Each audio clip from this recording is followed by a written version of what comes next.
My name is Dane Graves, and I just wanted to share this short video with you. So,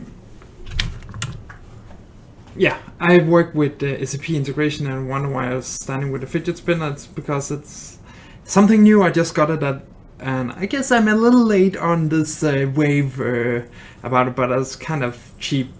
I don't know what I should do, why it should be that expensive, so I found a really cheap one. So now I can play around with it.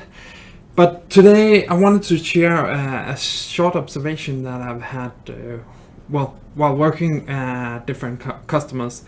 So one of the things is whenever you start to get a new type of product, it often involves a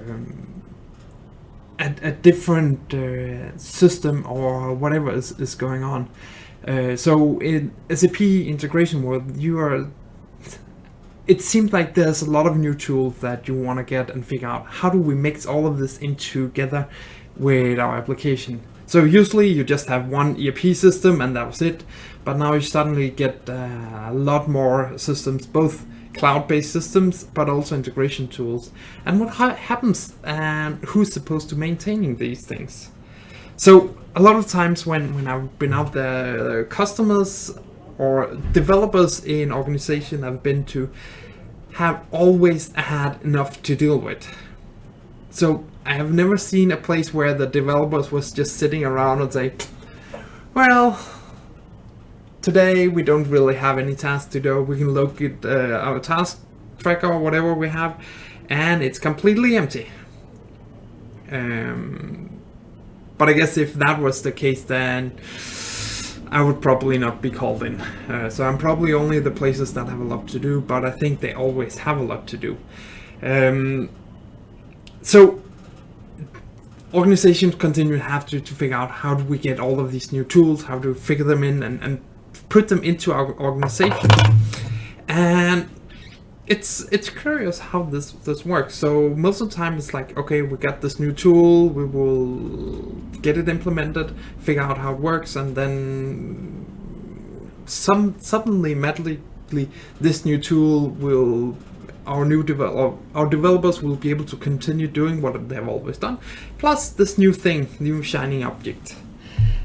But obviously that's not always the case how this works out, but I guess that's the inspiration about this. So if you have been out to this, please post some of these comments below about your organization that has taken in some of the new tools but just said, well, maybe kind of we just have to do this and this is okay. So most of the time it's just, well, we'll get some consultants to help us implement this, and this is okay.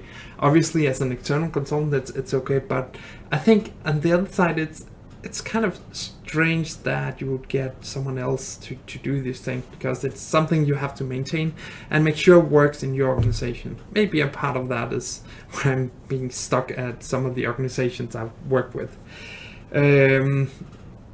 So one time I was at a customer, they had, I think it was Business Connect or whatever it was. They had one guy that were maintaining all of their integration work. Now, a couple of years later, maybe 5-6 years later, they have 4 or 5 people working full-time on maintaining all of these things, keeping all the tasks up to date and stuff like that. So there can be some challenges. Obviously, some of these tools are more complex, and business requires a lot more, and there's a lot more things going on in the business that says, hey, now we got these new things, please just tie them together. It's just easy. But obviously it's not. There's a lot of things to take into consideration whenever you're doing integration. So yeah, if you're getting, for instance, API management from SAP or something like that, it's a little, well, obviously it's integration work, so obviously it would be perfectly aligned with putting into the integration department. But on the other side, it's a different tool set, a different type of people that would do these things, and you don't really know how does this all fit together, and you have to figure out, how do we do this? What is it that is, and how can we tie these things together? BPM, if you start to use that for real customer interaction, it's also a new skill set that you need to get your internal people involved in creating. Then I had to put the plugin for my own thing. This is the PI toolset we have created for testing a lot of PI systems.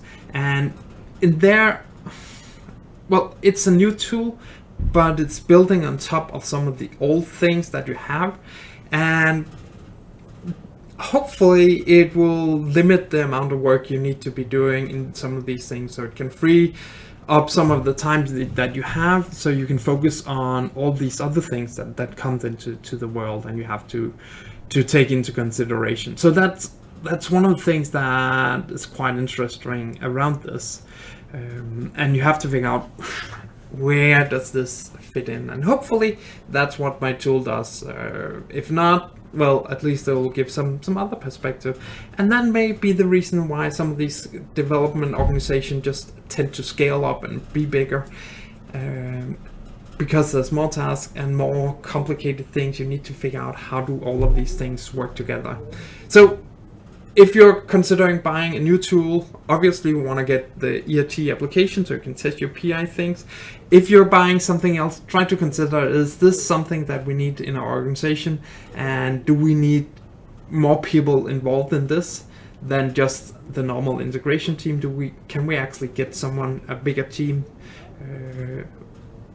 for this project and getting all of these things done? So thanks for watching. Please leave a comment below here. I will be doing these live videos from time to time, so I hope you get a chance to join them. Bye.